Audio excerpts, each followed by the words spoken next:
नमस्कार। India debate में आप सबका स्वागत है। मैं हूं आशुतोष पाठक।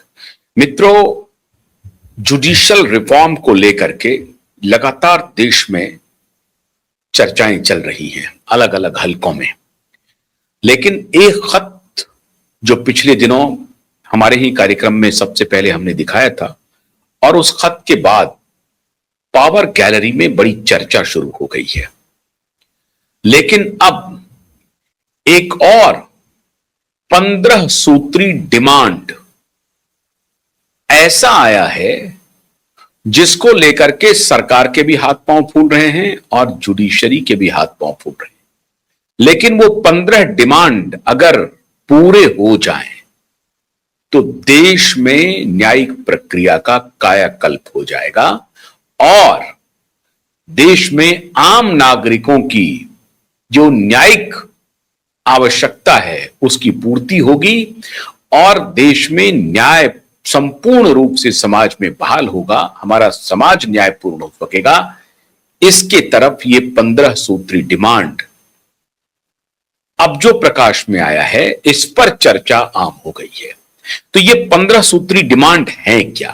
आज इस मुद्दे पर हमारे साथ जाने माने learned lawyer, advocate, senior advocate Ghanshyam Upadhyay ji Mumbai से जुड़ रहे हैं। बहुत बहुत स्वागत है घनश्याम जी आपका। अब आज मैं चाहता हूं कि संक्षेप नहीं विस्तार से जरा उन 15 सूत्री जो मांग है जिसको लेकर के पावर गैलरी में बड़ी मरमरिंग शुरू हो गई है, कोहराम भी मचा हुआ है, हलकान मचा हुआ है। लेकिन आप वकीलों के सानिध्य से जो वो डिमांड आया है पब्लिक के बीच में, तो मुझे लगता है कि वो तो पब्लिक के हित के लिए है। तो ये क्या है डिमांड, या जरा बताइए। देखिए, ऐसा है कि ये जो डिमांड हमने किया है और इसको इम्प्लीमेंट कर दिया जाए, सरकार लागू कर देवे, और इसमें न्यायपालिका को भी थोड़ा सा अमल करना पड़ेगा, क्योंकि भाई दोनों के भाई कंसेंट से ही हो सकता है। या तो कानून बनावे या तो सरकार कानून बनावे, तब हो सकता है। देखिए, सबसे बड़ी समस्या क्या है, देखिए आज पूरे देश में इसके तरफ कोई कभी न किसी सोचा नहीं। कितना बड़ा ये मतलब इनजस्टिस होता है कि आज के सिस्टम में जब से जुडिशरी हमारा इंडिपेंडेंट कंट्री हुई, जब से न्यायपालिका है, पहले तो होता था, अब तो एकदम नहीं हो रहा है। इस चीजों को एकदम मतलब ये और खराब हो गया है। आप देखिए कि जो हायर जो जुडिशरी होता है, सुप्रीम कोर्ट, हाई कोर्ट, इसमें 80% 90% एलिवेशन बार से होता है। बार में जो वकील प्रैक्टिस करते हैं वही हाई कोर्ट के जज बनते हैं, फिर वही प्रमोट के सुप्रीम कोर्ट जाते हैं। कुछ जज तो कुछ वकील तो डायरेक्ट सुप्रीम कोर्ट के जज बनते हैं। जैसे रिसेंटली आपने देखा था नागेश्वर राव जी और हमारे उदय ललित साहब हुए थे, जो कि चीफ जस्टिस ऑफ इंडिया बने थे। ऐसे पहले भी कई बार आ चुका है। जैसे अभी आप देखिए आए हैं जो अपना ये जस्टिस विश्वनाथन है, वो डायरेक्ट बार से लिए गए हैं। जैसे जस्टिस नरीमन थे, डायरेक्ट बार से लिए गए थे। तो बार से जो सिलेक्शन होता है, मेजॉरिटी हायर जुडिशरी में वही रहते हैं बार से। अब विडंबना देखिए क्या है, कितना बड़ा ये मतलब कि बोलेगा तो अंधेर नगरी है, कि अक्सर देखा गया है कि जिस बार से जो वकील सेलेक्ट होता है उसी बार में हाई कोर्ट का जज बनता है और वहां से रिटायर हो जाता है। अगर हाई कोर्ट तक रहे तो वहां से रिटायर हो जाता है, उसका ट्रांसफर नहीं होता, ट्रांसफर बहुत कम होता है। अब उससे जो बुराइयां पैदा होती है, देखिए समझो जिस बार में मैं प्रैक्टिस कर रहा हूं वहां उसी हाई बार में अगर मैं जज बन जाऊं, हमारी अपनी एक कोर्टरी होती है, हमारे वहां लोग होते हैं, तो हमको इन्फ्लुएंस करना, हमको करप्ट करना या हमारे करप्शन में इंडल्ज करने का चांस बहुत बढ़ जाता है। कैसे बढ़ जाता है कि आज में समझिए मैं जज हूं, दुनिया के लिए मैं जज हूं, लेकिन जो हमारे क्लोज सर्कल में हैं, जिनके साथ में उठा बैठा, खाया पिया, मस्ती मजाक किया हूं, नॉर्मल जो लाइफ में लोग करते हैं, उनके लिए मैं जज नहीं हूं। वो जब चाहेंगे तब हमको अप्रोच कर लेंगे अंदर से। हमारी फैमिली वहां पे रहती है, हमारी फैमिली से लोग कनेक्टेड हैं, हमारी फैमिली को अप्रोच कर लेंगे। तो मेरे लिए मतलब एकदम ईमानदारी के साथ काम करना मुश्किल हो जाएगा, और लोग करते भी नहीं है, कोई नहीं करता, बता दूंगा, वो अनुभव बता रहा हूं मैं आपको। और दूसरी समस्या क्या होती है कि देखिए ये ह्यूमन बीइंग, सबका अपना अपना परसेप्शन होता है। अगर समाज में आप रहते हो, समाज में अगर आप हो, तो आपके निगाह में कुछ लोग अच्छे हैं, कुछ बुरे हैं। जिस सर्कल में आप हो, समझो आप पत्रकारिता में हो, तो पत्रकारिता में भी आपके निगाह में कोई अच्छे पत्रकार है, कोई गलत पत्रकार है, कोई दलाल है, कोई अच्छे काम करते हैं, एक इमेज बनी रहती है सबकी। एक वकील के प्रोफेशन में भी होता है। तो उसका असर क्या होता है कि जब मैं जज बनूंगा, या जो उसी हाई कोर्ट में आदमी जो जज बनता है, वहां प्रैक्टिस करता है, उसी सर्कल में रहता है वो, तो वहां के लोग उसके सामने अपीयर होते हैं, वकील अपीयर होते हैं।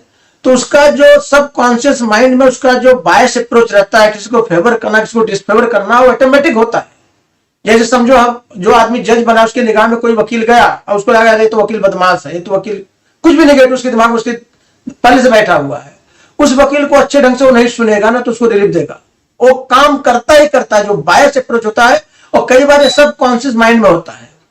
मैं अपना एग्जांपल बता रहा हूं। मैं बॉम्बे हाई कोर्ट में, कोई महाशय जज है, वो वकील थे, हमारे अपोनेंट थे। जब वकील थे तो हमारे बहुत सारे जज यहाँ पे जो कि हमारे अपोनेंट रहे, वकील बन गए हैं। तो ये महाशय हमारे अपोनेंट थे मैटर में, और थोड़ा सा मेरा एक अग्रेशन रहता है कोर्टों में, थोड़ा सा जब जरूरत पड़ता है तो मैं तो हो जाता है मेरे से, रहा नहीं जाता मेरे से। तो उनका केस मेरिट पे बहुत अच्छा नहीं था, लेकिन वो बहुत ज्यादा मतलब कि मिसलीड कर रहे थे, काफी चीजें कर रहे थे। तो हमने क्या किया, हमने कोर्ट को, उस समय के कोर्ट को हमने पॉइंट आउट कराया और बोला कि भैया इनका कंडक्ट तो मिसकंडक्ट है, इनका है, फॉल्स स्टेटमेंट कोर्ट में कर रहे हैं, contrary to the facts on record, मैंने पॉइंट आउट कराया। अब उस समय का जो बेंच थे, वो जज वकील महोदय को लेफ्ट राइट सेंटर करना शुरू, यहाँ तक कंटेम्प्ट इशू करने तक का उन्होंने उनको वार्निंग दे दिया। बाद में उनको माफी मांगना पड़ा, मतलब अपॉलॉजी टेंडर करना पड़ा, उनको दुर्सा हो गई।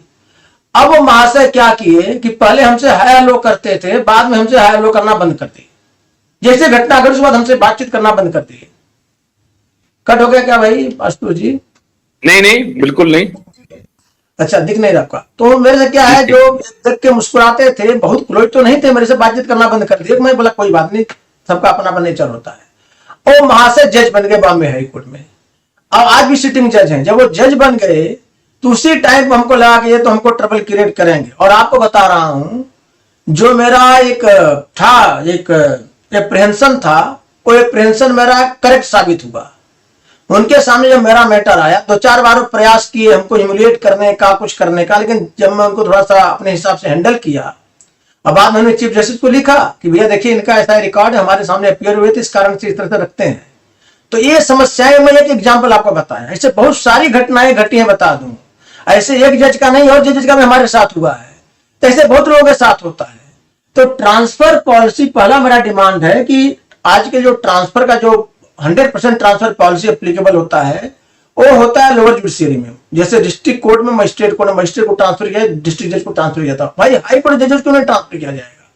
मेरा तो ऐसा मानना है, और ऐसा होना भी चाहिए, कि जो भी जज, कोई वकील उस बेंच जिस बार से जज बनता है, एलिवेट होता है, वेरी फर्स्ट डे से उसको उस स्टेट में नहीं रहेगा, अपने होम स्टेट में नहीं रहेगा। जैसे फॉर एग्जाम्पल जैसे बॉम्बे बार से कोई जज बन रहा है, कितने परसेंट होते हैं सर, आपके पास जो डेटा है उसके हिसाब से कितने परसेंट अभी तक के ऐसे जज हुए हैं जो बार से सीधे लिए गए हैं, और जिस बार से हैं वो उसी कोर्ट में वो रहे और फिर वो रिटायर कर गए? देखिए, ये तो 99% ऐसा है जो कि बाहर से लिए जाते हैं, वहां से रिटायर करते हैं, 99%। जबकि सुप्रीम कोर्ट ने खुद मतलब कि एक जजमेंट में बोला था कि ट्रांसफर पॉलिसी को करने के लिए मतलब 2/3 कम से कम जजेज, 1/3 शायद बाहर से होना चाहिए। मैं बोलता हूं 1/3 भाई, क्यों 100% करो ना यार, क्यों ऐसा करते हो? ऐसे से लॉजिक क्या दिया जाता है जो जुडिशरी का है कि भैया ट्रांसफर अगर करो तो कोई जज बनने के लिए तैयार नहीं होगा। मूर्खतापूर्ण बात करते हैं लोग, ये क्यों नहीं जज बन, IAS ऑफिसर लोग नहीं बनते हैं? IAS officer transfer all over country होता है कि नहीं होता है? वो जज वो नहीं बनते हैं, जिसको बनना होगा बनेगा, नहीं बनेगा।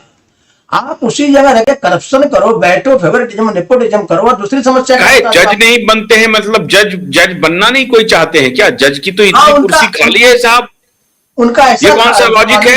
ये कौन सा लॉजिक है? उनका लॉजिक है ऐसा भाई, तब कोई जज बनना, जब अच्छे वकील जज नहीं बनना चाहेंगे। ये क्या मतलब है, अच्छे वकील जज नहीं बनना चाहेंगे? ये सब बता दूं, ये सब केवल लोगों को मूर्ख बनाने वाली बात है। जो बनना रहेगा वो बनेगा, इसको नहीं बनना नहीं बनेगा।